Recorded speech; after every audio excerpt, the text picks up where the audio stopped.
बेटा अभी तक हमने प्रोटोकॉल्स पढ़े कि what is protocol and how many types of protocol, और उसको बारे में हमने पढ़ लिया लास्ट में पीपीटी। इसके बाद है हमारे पास कोई sign model which is the basic model for networking. Networking के लिए हमारे पास बेसिक मॉडल है, समझ आ रही है? जो भी सेंडर होता है और रिसीवर होता है उसके दरमियान जब कम्युनिकेशन होती है, एक ईमेल सेंड होता है या एक मैसेज सेंड होता है या जो भी सेंड होता है, उसमें कौन सी मॉडल मतलब है कि अप्लाई होती है या रिस्पांसिबल होती है, वो हमारे पास ओएसआई मॉडल रिस्पांसिबल होती है। समझ आ रही है? अब आज हम ओएसआई मॉडल के बारे में पढ़ेंगे। It is a most important, ये पूरे नेटवर्किंग में सबसे इंपॉर्टेंट टॉपिक है ओएसआई मॉडल। अब what is the abbreviation of OSI model? OSI stand for Open System Interconnection Model. Open System Interconnection Model. इसके नाम से डिजाइन है, समझ आ रही है ना? अच्छा, it has been developed by Standard Organization ISO. इसको किसने डेवलप किया था? इसको ISO ने डेवलप किया था। It is developed by ISO. ISO stand for, it is a OSI, it is ISO. इसमें आप लोगों को कंफ्यूज नहीं होना। OSI हमारे पास मॉडल है, IOS क्या है?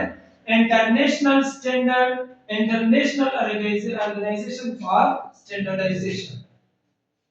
ये एक ऐसा ऑर्गेनाइजेशन है जो क्या करता है? जो स्टैंडर्ड बनाता है। क्या चीज बनाता है? जो स्टैंडर्ड बनाता है। तो इसने कब ये डेवलप किया था? इन ईयर 1984, 1984 में इसको क्या किया था? इसको डेवलप किया था। एक 7 लेयर आर्किटेक्चर। आर्किटेक्चर का मतलब बेसिकली बेटा ढांचा होता है। इसका जो आर्किटेक्चर है, इसकी जो बनावट है, उसमें हमारे पास 7 लेयर है। क्या है इसमें? 7 लेयर है। Each layer having specific functionality. हर एक लेयर की अपने अपनी फंक्शनैलिटीज है। हर एक लेयर की अपने अपनी क्या है? फंक्शनैलिटी, अपना अपना काम है। एक लेयर का दूसरे लेयर के काम के साथ कोई ताल्लुक नहीं है।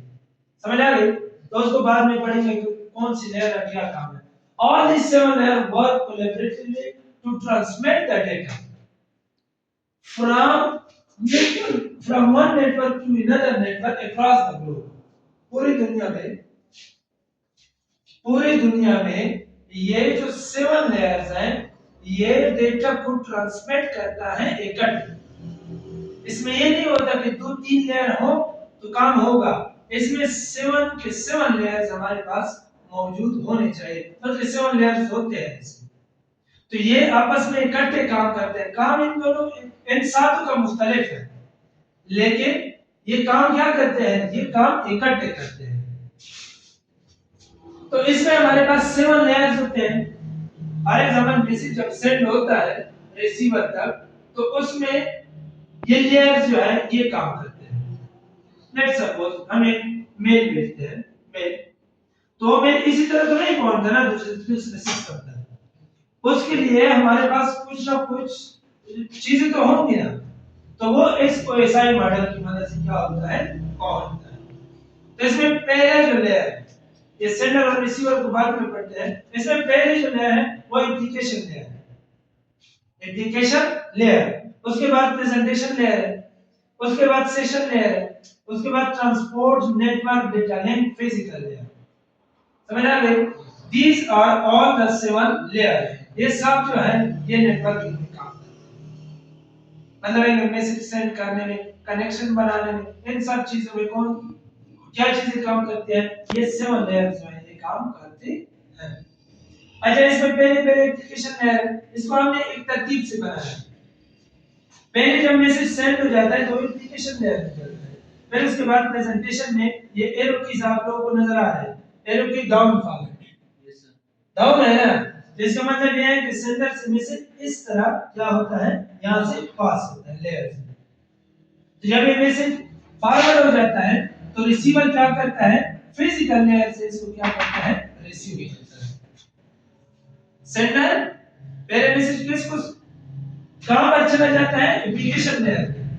लेकिन जब रिसीवर के पास जाता है तो ये कहां पर जाता है? ये फिजिकल लेयर। समझ आ गए? इसमें पहले जो 3 लेयर्स है इसका काम सॉफ्टवेयर के साथ होता है। इसका काम किस चीज के साथ होता है? सॉफ्टवेयर के साथ होता है। मतलब है कि आप जब मेल सेंड करते हैं तो वो आप लोग जीमेल से सेंड करते हैं या सिस्टम के साथ होता है। इस एप्लीकेशन लेयर जो है इसमें आप लोग जब सर्चिंग करते हैं, कोई वेबसाइट वगैरह निकालते हैं तो उसमें HTTP जो है, लेट्स सपोज HTTP प्रोटोकॉल हमने पढ़ा है, तो वो प्रोटोकॉल क्या करता है? सर्चिंग करता है ना, तो वो कहां पर करता है सर्चिंग? वो एप्लीकेशन लेयर पर करता है। फिर उसके बाद हमारे पास प्रेजेंटेशन लेयर है, इसको बारी बारी इंशाल्लाह तरतीब में पढ़ेंगे, लेकिन आप लोग सिर्फ इतना फिलहाल पे सीख लें कि ये जो है ये इसका काम सॉफ्टवेयर के साथ होता है। फर्स्ट 3 लेयर्स और these 3 लेयर, इन तीनों का काम होता है हार्डवेयर के साथ, और ट्रांसपोर्ट जो है वो तो ट्रांसपोर्ट है। समझ आ रही है? तो इनको बारी बारी हम क्या करेंगे? पढ़ेंगे। कल इंशाल्लाह एप्लीकेशन लेयर, प्रेजेंटेशन लेयर और कोशिश करेंगे प्रेजेंटेशन लेयर भी इसके साथ पढ़ें। समझ आ गई? खास तरतीब से पढ़ेंगे।